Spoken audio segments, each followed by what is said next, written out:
Hello বন্ধুরা, দীপিকা রান্নাঘরের চ্যানেলের পক্ষ থেকে আমি দীপিকা আপনাদের সবাইকে জানাই স্বাগতম। আমি আবারও একটি নতুন রেসিপি নিয়ে হাজির হয়ে গেলাম। আমি আজকে আপনাদেরকে দেখাবো চাম ঘাস। আপনারা হয়তো গাছটা চিনবেন না, তাই আমি একটু দেখিয়ে দিই সামনে থেকে। এই যে এই পাতাগুলো আমরা সবাই চিনি, কিন্তু এক এক জায়গায় এক এক ধরনের নাম বলে, তাই আপনারা হয়তো চিনতে পারবেন না। তাই আমি একটু আপনাদেরকে দেখিয়ে দিলাম। এখানে আমি চাম ঘাস ভালো করে কেটে ধুয়ে পরিষ্কার করে নিয়েছি পানিটা ঝরা দিয়ে। আর এখানে শুটকি মাছ আমি আমার পছন্দ মতো কেটে ধুয়ে ভালো করে পরিষ্কার করে নিয়েছি। রসুন কুচি, পেঁয়াজ কুচি, কাঁচামরিচ কুচি, এখানে আলু এরকম ছোট ছোট টুকরো করে পিস করে নিয়েছি। আর লাগবে হলুদের গুঁড়া, মরিচের গুঁড়া। বাটা মশলার মধ্যে নিয়ে নিয়েছি এখানে জিরা বাটা 1 চা চামচ, আদা বাটা 1 চা চামচ, আর ফোড়নের জন্য 5 ফোড়ন এবং তেজপাতা। আমি আজকে আপনাদেরকে দেখাবো চাম ঘাস শুটকি মাছ আলু দিয়ে রেসিপি। আমি আপনাদেরকে আজকে দেখাবো ভিন্ন রকমভাবে। চলুন তাহলে দেখে নেওয়া যাক কী করে এই রেসিপিটি খুব সহজেই তৈরি করতে পারবেন এবং মজাদারভাবে। চুলায় কড়াই বসিয়ে দিয়েছি। কড়াইয়ে পরিমাণ মতো সরিষার তেল দিয়ে দিয়েছি। তেলটা আমার গরম হয়ে গেছে। এখন আমি এর মধ্যে দিয়ে দিচ্ছি সামান্য পরিমাণে লবণ, 1 চা চামচ পরিমাণে হলুদের গুঁড়া। ভালো করে নেড়ে মিশিয়ে নিচ্ছি তেলের সাথে। এখন দিয়ে দিচ্ছি ধুয়ে পরিষ্কার করে রাখা শুটকি মাছ কুচিগুলো।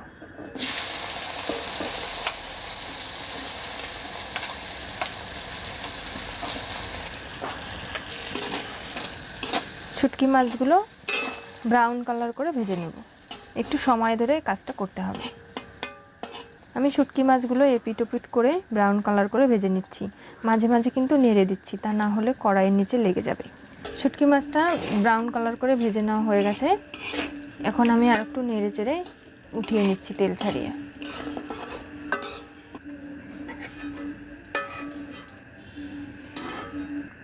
শুটকি মাছ ভেজে নেওয়ার পর অবশিষ্ট তেলে আমি এখন দিয়ে দিচ্ছি রসুন কুচি, দিয়ে দিচ্ছি পেঁয়াজ কুচি, কাঁচামরিচ কুচি। এখন ভালো করে সব উপকরণগুলো নেড়ে মিশিয়ে নিচ্ছি।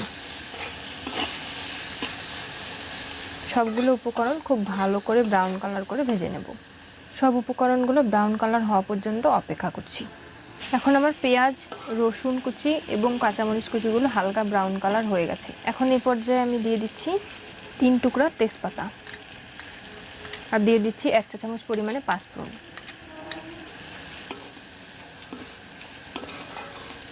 মিশিয়ে নেওয়ার সাথেই 5 ফোড়নের একটা সুন্দর সুগন্ধ বেরিয়ে গেছে।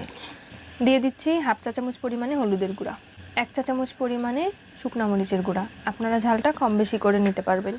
1 চা চামচ পরিমাণে জিরা বাটা, 1 চা চামচ পরিমাণে আদা বাটা। এখন নেড়ে মিশিয়ে নেব সব উপকরণগুলো।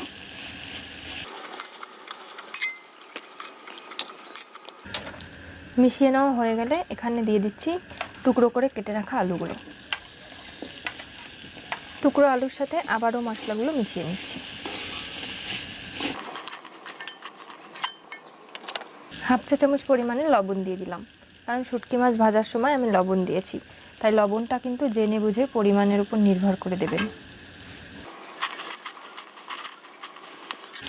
এখন দিয়ে দিচ্ছি কেটে রাখা চাম ঘাস।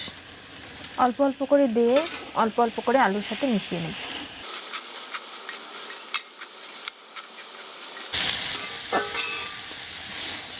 আমি আবারও কিছু পরিমাণে দিয়ে দিচ্ছি। বাকি যে অবশিষ্ট শাকগুলো রয়েছে আমি সেগুলোও দিয়ে দিচ্ছি, কারণ অল্প অল্প করে দিয়ে শাকটা মজিয়ে নিতে হবে। আপনারা জানেন যে শাক আগুনের কাছে আসলে পারে কিন্তু আস্তে আস্তে পানি বের হয়ে মজে যায়। শাকটা থেকে এখন পানি বের হচ্ছে, আরও অনেকটা শাকটা মজে যাবে। আস্তে আস্তে শাকটা কিন্তু পরিমাণে অনেকটাই কমে যাবে। এখন বেশি বলে একটু লাড়তে অসুবিধে হচ্ছে। এখন এই পর্যায়ে আমি দিয়ে দিচ্ছি ভেজে রাখা শুটকি মাছগুলো। চামচের সাহায্যে নেড়ে মিশিয়ে নিচ্ছি।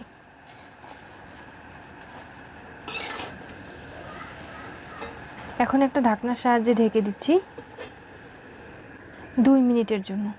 ঢাকনি দিয়ে ঢেকে দিয়েছিলাম শাকটা যাতে সেদ্ধ হয় এবং শাকের থেকে পানি বের হয়। শাকটা অনেকটাই কমে গেছে, দেখুন অর্ধেক সেদ্ধ হয়ে গেছে। এখন ঢাকনি উঠিয়ে নেড়ে দিচ্ছি।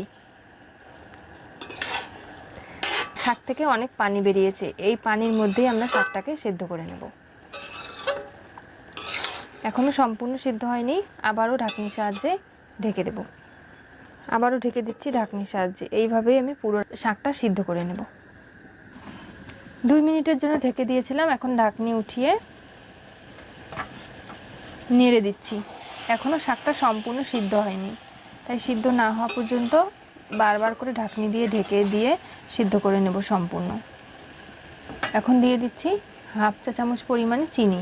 এই চিনিটা দিলে শাকটা যেহেতু একটু মুখ ধরে, তাই এই মুখে কিন্তু ধরবে না, মুখ চুলকাবে না শাকটা, তাহলে কিন্তু মুখে ধরবে না। আর চিনি দেওয়ার ফলে খুব তাড়াতাড়ি সুসিদ্ধও হয়ে যাবে। নিচে কিন্তু এখনও অনেকটা পানি আছে, আমি আবারও একটা ঢাকনির সাহায্যে ঢেকে দিচ্ছি। মাঝে মাঝে উঠে নেড়ে দেব। ঢাকনা উঠিয়ে নিচ্ছি, সব পানিগুলোই শুকিয়ে গেছে। এখন ভালো করে কষিয়ে নেব, সব পানি শুকিয়ে ভালো করে কষিয়ে নেব।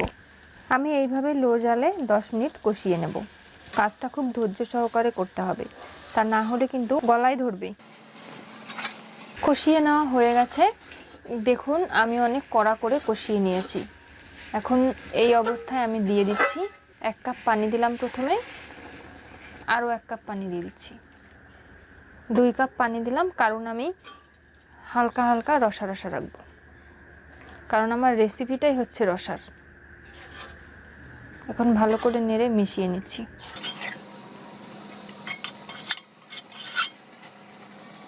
আমি ঢাকনির সাহায্যে ঢেকে দিচ্ছি। ভালো করে ফুটে যাওয়ার পরে আমি একটা পাত্রে নামিয়ে আপনাদেরকে দেখিয়ে দিচ্ছি। আপনারা দেখতেই পাচ্ছেন আমি চাম ঘাসের যে আলু দিয়ে রসার রেসিপিটি দেখিয়েছিলাম, সেটি দেখতে কতটা সুন্দর হয়েছে। এইভাবে তৈরি করে খেলে আপনাদেরও অনেক ভালো লাগবে। আপনারা শুটকি মাছ দিয়ে আলু দিয়ে এই রসাটা তৈরি করে খেয়ে দেখবেন। ভিন্ন স্বাদের এই রেসিপিটি অবশ্যই আপনাদের ভালো লাগবে। আর ভালো লেগে থাকলে আমার চ্যানেলটি অবশ্যই করে সাবস্ক্রাইব করুন, লাইক শেয়ার কমেন্ট করতে ভুলবেন না, এবং পাশে থাকা বেল আইকনটি অবশ্যই করে ক্লিক করুন। ধন্যবাদ সবাইকে, আজকে এই পর্যন্তই।